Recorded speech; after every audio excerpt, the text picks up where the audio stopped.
Okay, this is called a piecewise function. And a piecewise function, we did the example where we had, I'm going to just use this as the y-axis, where we had different rooms that I was talking about. Okay, so notice over here, this is the domain. So we have something going on at 0. So we put a dotted line right here just saying that something's stopping. It's like a graph is going to be going, and once it hits this, it's going to be stopped. Okay, and then from 0 to 4, so I'll go 1, 2, 3, 4. And there's going to be something else that happens in between these two intervals and then something beyond 4. Okay? So the graph that we want to see from less than 0 is x squared. So here, I wouldn't choose values like 1, 2, 3. Instead, I'm going to choose values like -1 and -2 and possibly 0 as well. Okay? And I'm just going to use a t-chart. So what is 0 squared? 0. And then since this has a line underneath it, I'm going to put a solid dot right here at 0. Now what is -1 squared? 1. What's -2 squared? 4. Okay? So then this one is going to come out like this and go right through the dots just like I did. Okay? That's this portion. Check. Now, in between 0 and 4 is a linear equation, which is y equals x plus 1. So I would only, look, linear equations, you just need 2 points. So I would just choose 0 and 4. So if I put in a 0 here, what's 0 plus 1? Good, 1. You can use your calculators for that part if you need, okay? So 0 plus 1, that's 1. All right, then, if I was to put a 4 right there, what's 4 plus 1? 5. Thank you. So 1, 2, 3, 4, and then 5. So at 4, it's all the way up here at 5. Now notice that they don't have the line underneath it, so that means it's going to be an open circle. And I need to put an open circle here. Let me just, now it's going to ruin everything. Hold on.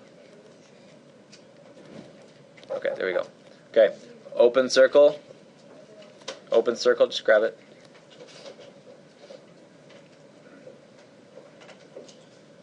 Bam, there you go.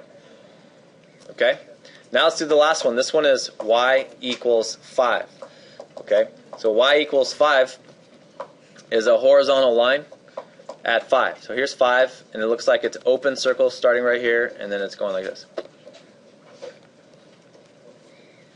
And that's how you graph the piecewise function. Alright, next, these lovely problems.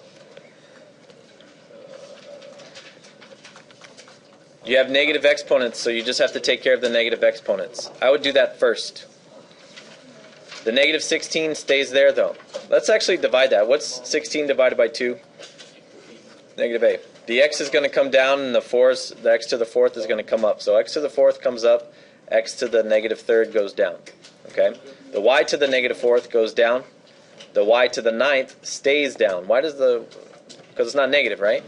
Okay, so here we just see that this is going to cancel it by 1, and then these two are going to be just added together to give me 13. Okay, come on then. Here we go. So I have 8x over y to the 13th. Oh yeah, negative, thanks. Okay. Alright, part B. You got double flipping here, so just do one thing at a time. If you want to take care of the negative exponents first and then multiply by the reciprocal, that's fine. In fact, I say let's do that. So 4, and then the negative 3 stays there, the y stays here, and then this is going to come down here. Okay? And then I'm going to keep it as division, and then I'm going to do the negative 16 stays like this, and the 18 stays down here, but now the y to the 5th comes up, and then this one goes down as x to the 4th. Now that we got rid of the negative exponents, let's multiply by the reciprocal. So I have 4 over negative 3x to the 3rd. Oh wait. Yeah, that's what I meant. Y to the 3rd, x to the 2nd, multiply by the reciprocal, so that means that the 18 goes up top, x to the 4th, divided by negative 16, y to the 5th. Okay? Now, 4 goes into this 4 times. 3 goes into this 6 times. So I have negative 6 over, what's a negative divided by a negative? Positive, and then 6 over 4 is the same as 3 over 2.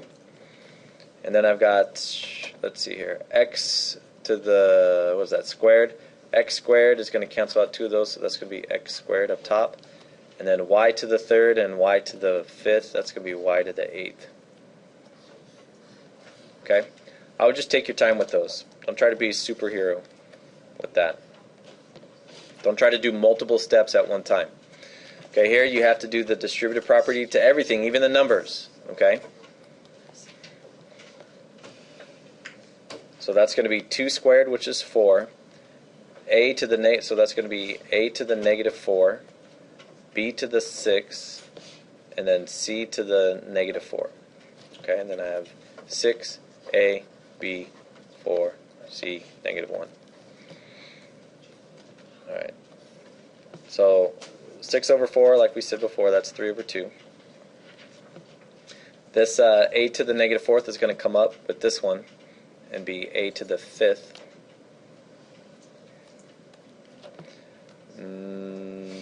Okay, so b is going to stay down as b squared.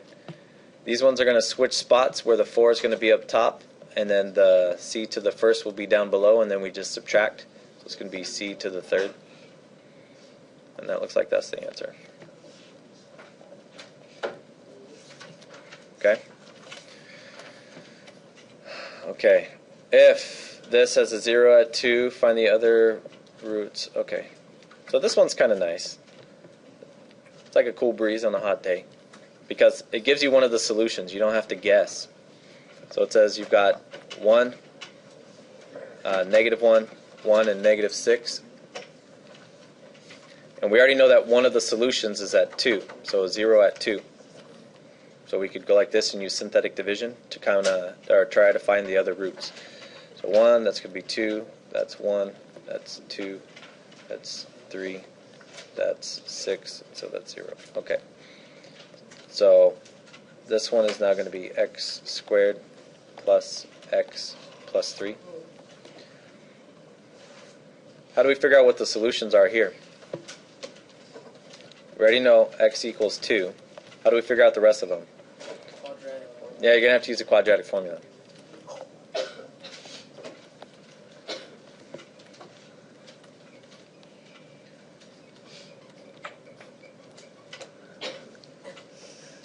Alright, so this will be 12 and a 1, so that's going to be negative 11. So I have square root of negative 11 right here. I'm going to take that negative out as an I, and so I have negative 1 plus or minus I radical 11 over 2. There's my solutions. Okay? Alright, what else do we have? Okay, let's do these ones, and then that'll conclude this portion of the video. What? Okay, so evaluate the following. Here I see a log. So put it in exponential form, dog. Okay?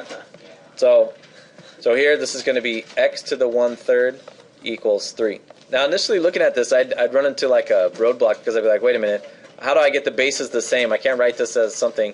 So what I'm going to do with this is, I know that if I have the square root of x, that's the same as x to the 1/2. So if I have the cube root of x, that's the same as x to the 1/3. So I'm going to rewrite this as being the cube root of x. So something cubed gives me 3. So what was cubed to get 3? Good, so x equals 27. Okay.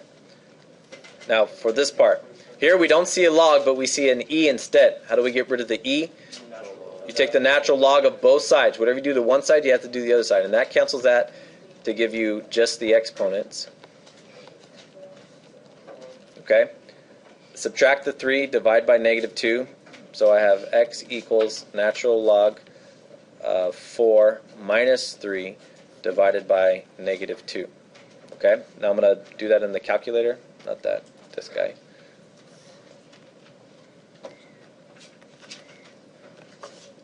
So parentheses up top, natural log is right here, 4, close the parentheses, then minus 3.